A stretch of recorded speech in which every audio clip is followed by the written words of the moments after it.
Strengthening Faith 123. I had a thought which I wanted to share. A part of faith, which is a test in itself, is that when one obeys Allah, the Exalted, which involves using the blessings He has granted them in ways pleasing to Him, as outlined in the Holy Quran and the traditions of the Holy Prophet Muhammad, peace and blessings be upon him, they are not guaranteed to receive tangible benefits, such as an obvious increase in wealth. The benefits associated with obeying Allah, the Exalted, are often more subtle and experienced in one's spiritual heart, such as obtaining peace of mind. Chapter 16 An-Nahl, verse 97.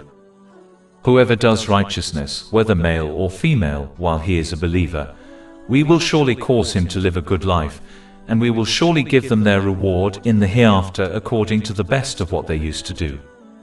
The one who possesses weak faith often seeks tangible benefits from Allah, the Exalted, such as good health, a nice house, and a good career. As Islam does not guarantee these things, the devil often puts off people from faith entirely, or from at least acting on their faith, as outlined earlier. This reality is a test which a Muslim must pass successfully by obtaining strong faith.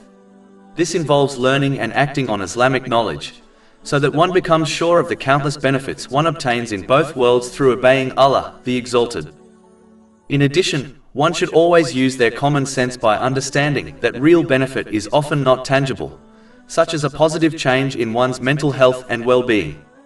A person who has the world at their feet will happily give it up for this intangible benefit. A Muslim must therefore not be fooled into seeking tangible benefits from Allah, the Exalted, as they have not been guaranteed. Doing so can even push one further away from his obedience when one does not receive the tangible benefit they desired. This leads to a loss in both worlds. Chapter 22 Al-Hajj, verse 11. And of the people is he who worships Allah on an edge. If he is touched by good, he is reassured by it, but if he is struck by trial, he turns on his face. He has lost this world and the hereafter. That is what is the manifest loss. Over 400 free ebooks, audiobooks, infographics, podcasts and blogs available on our website, www.shaykhpod.com.